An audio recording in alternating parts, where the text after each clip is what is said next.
Hai, jumpa lagi di channel YouTube-nya Kortugi Broadcaster of Daily Awareness bersama saya Dr. Gigi Rifki Alaris, dan spesial kali ini teman ngobrol Mindok ada dua orang ortodontis. Yang satu adalah Dr. Prima spesialis orto dan yang satu adalah Dr. Victoria spesialis orto. Ya, selamat pagi, siang, malam. Ya, Dr. Prima, Dr. Victoria, ya. Dan beliau-beliau ini adalah spesialis orto yang mana dulunya waktu studi itu satu angkatan katanya. Bareng. S1 bareng. Spesialisnya bareng. Besti ya. Besti, luar biasa. Ini satu angkatan. Kok kuat ya satu angkatan? Saya nggak bisa satu angkatan. Harus 2 kali angkat. Berat. Gitu. Oke. Nah, karena ini temen ini ya seangkatan ya, silakan ngobrol aja. Tinggal ya. Tinggal aja. Reuni ya. Jadi ini reuni. Dr. Prima ini dari Jogja dan Dr. Victoria ini dari Purwokerto. Prakteknya di Klinik Victoria Dental Care, kemudian Dr. Prima di Dua Dental Jogja ya. Jadi dulu alumni UGM ya? UGM. Sama. Angkatan. Ya, kan pura-puranya nggak tahu gitu. Di mana sih? Alumni mana sih? UGM. Wow, UGM gitu. Padahal saya juga di UGM dulu gitu. Oke, kita ngobrol-ngobrol dulu nih soal orto nih. Jadi kan ini dulu kuliah bareng nih. Yeah. Gitu. Saya pengen mau bertanya nih. Nggak boleh. Nggak boleh. Oh, iya. Gampang lah nanti di belakang. Jadi ketika kuliah orto itu, apa yang dulu waktu belum spesialis, ya, belum spesialis, ketika kuliah orto, apa yang teman-teman baru tahu, ilmu apa yang baru didapat nih dari ketika kuliah spesialis, yang dulu nggak dapat nih di GP gitu loh. Setelah masuk spesialis, mungkin ada ilmu baru di situ. Bisa diterangkan nih. Mungkin dari Dr. Vicky dulu. Mas Wid. Terserah. Mau bareng juga apa-apa. Ayo bareng. Siapa? Iya, silakan. Oke. Mungkin kalau kita lulus jadi atau waktu belajar di koas, mungkin perawatan lebih sederhana ya. Tapi saat kita masuk jenjang lebih tinggi lagi atau spesialis, kita merawat kasus yang cukup lebih kompleks dan dan kita juga diajarkan perawatan menggunakan orto cekat. Karena pada kita sewaktu belajar di S1 kita hanya melakukan perawatan sederhana, biasanya dengan alat lepasan, lepasan. Hanya sampai itu. Pada saat kita masuk spesialis ini baru kita diajarkan cara melakukan perawatan orto cekat dengan kasus yang lebih kompleks. Lebih kompleks lagi. Oke. Dari Dr. Prima mungkin apa? Kurang lebih sama seperti Dr. Vicky ya, Mas. Jadi waktu S1 kita mempelajari kasus sederhana dengan alat yang relatif sederhana. Jadi alatnya alat orto lepas pasang atau removable. Jadi waktu kita masuk spesialis, kita belajar lagi lebih mendalam untuk ilmu ortodontik. Plus alatnya lebih kompleks. Lebih kompleks. Alat orto cekat ya, bisa dibilangnya behel gitu. Tapi kan behel nggak cuma satu teknik, gitu. Jadi ada banyak teknik. Kita mempelajari banyak teknik. Terus selain alatnya, tekniknya juga jumlah pasiennya juga lebih banyak. Jumlah pasien lebih banyak. Rekrutmen pasiennya ya. Kita kelas ngerjain dua. Kita kemarin 20. Iya, dua. Kelas kita cuma ngerjain 2. Waktu spesialis kita 20-an. Iya, 20. Kalau yang 2 ini kerjaan saya dulu, koas. Saya GP kan saya. Cuman 2. Kalau teman-teman orto? Spesialis 20-an. 20. Agak lupa, mungkin 21 atau 24? Enggak, 24. Itu kan ada syarat yang harus selesai. Jadi kita nggak cuma pasang aja, terus rawat sampai tuntas minimal 5 ya? 6. Oh, 6. Kita harus sampai retainer atau udah sembuh. Harus benar-benar sampai retainer. Syarat kelulusan. Kalau ada yang berhenti di tengah gimana nih? Nggak dihitung? Nggak dihitung. Nggak, ulang lagi, cari lagi sampai ada yang sampai retainer. Iya, sampai retainer. Berapa lama kalian kuliah? Kita enggak dong, 2014. Ya 3 tahun dikit ya. 3 tahun? Berapa semester mungkin? 3 tahun. Kita pas kok, iya nggak? 6 semester. 6 semester. 6 semester untuk bisa ngambil spesialis orto. Ya. Jadi setelah requirement selesai, itu kemudian tahapan apa untuk mendapatkan spesialis orto? Apakah ujian lagi? Ujian lagi? Ya, kita kan kalau spesialis orto ada apa istilahnya tugas klinis itu merawat pasien, sama ada nyusun tesis. Oke. Tesis itu juga kita nyusun harus bikin satu tesis. Penelitian lagi. Penelitian. Di samping itu juga kita ada syarat ikut seminar yang dalam negeri maupun yang internasional. Itu requirement-nya kurang lebih kayak gitu. Oke. Jadi itu tadi lika-liku ya. Lika-liku untuk mendapatkan spesialis orto ya. Jadi ada kuliah yang tadi 6 semester, kemudian juga requirement, kemudian persyaratan administratif yang lain tentunya baru dinobatkan sebagai spesialis orto. Nah, karena kita lihat spesialis orto ini ilmunya sangat mendalam sekali gitu ya. Kita coba dengan ilmu yang ecek-ecek nih. Ya, ceritanya ini mau challenge ya. Apakah spesialis orto ini cukup bisa menghandle sesuatu yang ecek-ecek gitu ya? Ya, yang receh gitu ya. Nah, challenge-nya adalah mereka diminta ya untuk berlomba-lomba dalam kebaikan, bukan ya? Berlomba-lomba battle dalam membuat konstruksi behel ala tukang behel. Luar biasa nih, ya. Ya, ini bukan ilmu ini ya, bukan ilmu yang dulu diajarkan di dokter gigi ataupun di spesialis. Ini ilmu jalanan, ini ilmu abal-abal yang mereka harus menirukan. Dan dua orang ortodontis ini nanti akan berlomba-lomba bagaimana bisa menyelesaikan challenge ini mana yang lebih dulu gitu. Nah, seperti apa konstruksi yang akan kita challenge-kan? Yaitu adalah seperti kita ke penonton dulu. Seperti ini ya. Kalau belum jelas nanti silakan dicantumkan di sini, wahai editor ya. Harus dinaikkan nih gaji editornya untuk menambahkan inset gambar satu di sini ya. Ya nanti minta aja nanti tambahan fee gitu ya. Oke. Ya, silahkan dokter-dokter seperti ini. Kita terangkan dulu nih sebentar. Tuk sama kanan kiri ini cuman dia tiduran ini udah bangun gitu. Iya, seperti ini silahkan diamati dulu. Nah, seperti ini.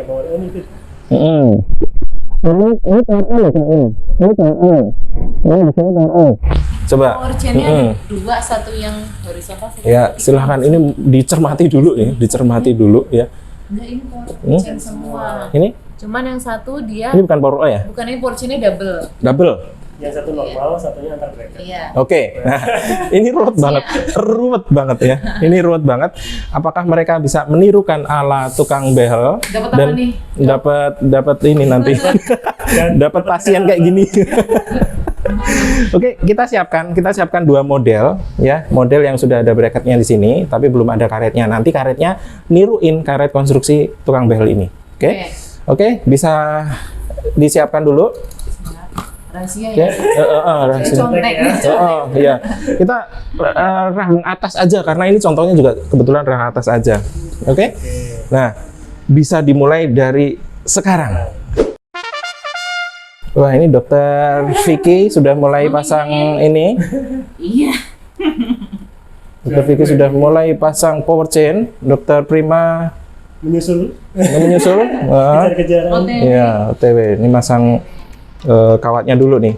Nah, ini alat-alatnya nih. Ya, ini pada nggak pakai sarung tangan, dia menirukan para tukang behel. Nah, ya disclaimer dulu nih. Disclaimer dulu ketika ini saya ini zoom ya, jangan ditiru. Kalau kalian niru malah ya ini behel abal gitu. Kalau misalkan niru seperti ini, ya masuk ke circle-nya para tukang behel abal. Nah, kita lihat dulu nih. Semakin memimpin. Nah, luar biasa ini.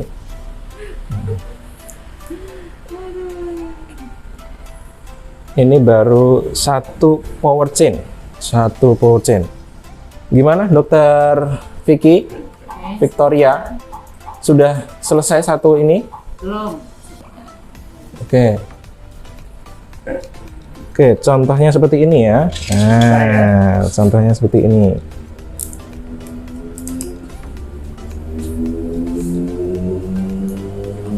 Satu pakai tangan, satu pakai alat. Luar biasa, ini madhab masing-masing. Ya.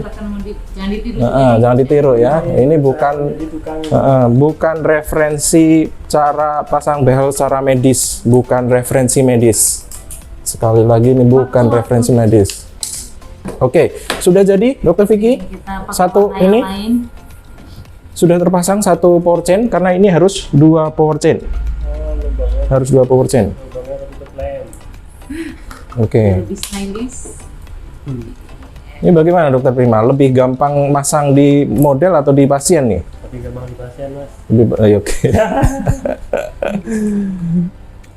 Masuk nggak? Ngulang. Nah, satu warna apa nih? Ya, Dokter Prima sudah jadi. Nah, ini mau milih warna kedua atau power chain kedua. Sedangkan Dokter Vicky sudah memulai power chain yang kedua nih. Luar biasa ini. Udah pakai tangan kalau yang ini ya. Nah, alatnya ditaruh nih. Rupanya lebih cepat pakai tangan rupanya kayaknya. Oke, Dokter Prima sedang menyiapkan power chain yang kedua. Kita mulai yang kedua. Iya. Nah, ini power chain-nya. Oke, ini alat-alatnya.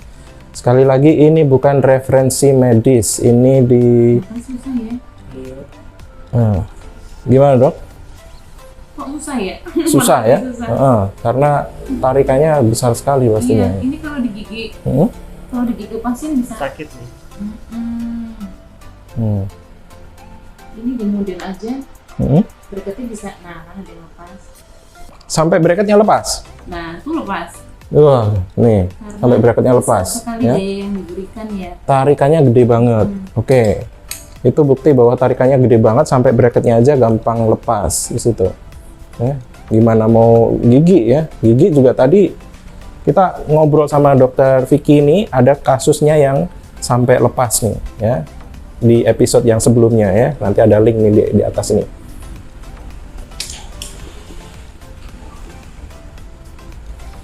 Ini pada nyontek nih. Pada nyontek nih. Oke.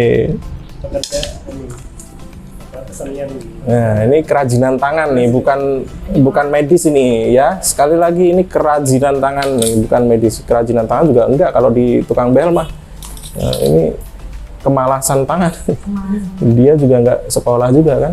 Nah, Dokter Prima sudah sampai separuhnya untuk yang power chain kedua ya. Sekali lagi contohnya adalah seperti ini. Selesai. Wah, luar biasa. Stylish. Luar biasa. Tapi sangat deh. Apakah sama kita bandingkan? Ya, nanti dulu. Oh, belum. Mau dinilai ya? Belum ini. Nggak bisa malah. Oke. Tapi yang belakang nggak bisa masuk. Nggak bisa. Karena terlalu karetnya terlalu. Jadi yang harusnya hanya menjangkau satu gigi dia dipaksakan untuk dipasang 2 gigi atau 2 bracket. Oke. Ini aja masanya susah. Udah gini aja nggak apa-apa deh. Oke. Jadinya seperti ini. Iya. Oke. Oh. Nggak mirip juga sih. Gagal juga. Ini gagal jadi tukang behel Anda ya. Waduh, ini kalau berhasil. Kalau berhasil apakah ini? Oke. Susah ternyata ya. Sebentar ya. Karena dipaksakan ya karetnya. Karena tarikannya ekstra, jadi ekstra power. Jadi memang ini bukan kekuatan yang proper seperti itu ya, kayak Dokter Vicky ya. 2 power chain, bayangkan ya, satu aja sakit gitu. Giginya malah bisa rusak atau bahkan bisa mati juga. Bahkan bisa mati, Ya, bisa mati karena menerima gaya yang terlalu besar. Terlalu besar. Ketarik sedemikian rupa sampai 2, ya seperti itu. Lihatnya aja nih ya. Ini Dokter Prima masih gitu. masih berusaha ini, ya. Ayo loh. Ini satu SKS loh ini. Satu SKS. Merah apa merah? Nyerah di tengah jalan, nggak lulus. Oke, dikit lagi. Dikit lagi. Ya, ini adalah effort untuk bisa memasang 2 power chain ya dalam satu rahang. 2 power chain dalam satu rahang, dan ini biasanya kalau di foto seperti ini, Dok, jadi ini habis baru ini, Dok, baru behel yang baru dipasang gitu. Iya. Makanya dia difoto, kemudian diposting di Instagramnya gitu. Nah, padahal kan ketika behel itu baru dipasang, itu kan ada aturan-aturan yang mana ketarikan juga nggak boleh seperti ini kan. Betul, ada tahap-tahapnya, step-stepnya, kapan kita akan memakai power chain, kapan kita memakai power O, kapan kawat ukuran berapa sih yang harus kita gunakan saat kita memakai power chain, juga ada aturan. Oke. Dengan kalau lihat dari foto ini masih pakai kawat yang tipis ya. Iya, pastinya. Ya. Jadi ini pasti posisinya baru dipasang ya. Nanti dan pulang dan hanya rahang atas. Nanti bisa-bisa rahang atas ketarik nih. Atau gimana itu? Malah jadi berjejal. Menyerah. Bagaimana, Dokter Prima? Menyerah? Kenapa harus menyerah? Berat sekali ternyata, ya, berat sekali. Nah, itu dia. Nah, itu Dokter Vicky tadi sudah selesai, tapi juga tidak bisa menirukan 100% karena ada kendala-kendala juga pastinya. Effortnya gede banget. Bagaimana? Mungkin dari Dokter Prima nih, pendapatnya tentang konfigurasi yang seperti itu. Itu konfigurasi yang seharusnya dilakukan, ya, dikerjakan, karena kan untuk narik gigi kan kita ada gaya-gaya idealnya, optimalnya gitu. Nah, kita pastikan kalau konfigurasinya seperti ini mungkin berlebih gayanya, sehingga akan bisa menimbulkan efek-efek samping terhadap gigi. Oke, kemudian kalau misalkan Dokter Vicky ketemu pasien yang seperti ini, apa yang harus Dokter Vicky akan berikan advice-nya ke orang-orang yang pasang seperti ini? Langsung dilepas. Harus dilepas ya. Kenapa? Risikonya seperti apa? Yang tadi saya bilang bisa giginya karena menerima gayanya terlalu besar, giginya bisa jadi rusak atau giginya bisa jadi mati juga, gitu, nekros gitu. Makanya itu harus cepat dilepas biar gigi tidak terlalu lama mendapatkan gaya yang terlalu besar dari si bracket dan power chain tersebut. Oke.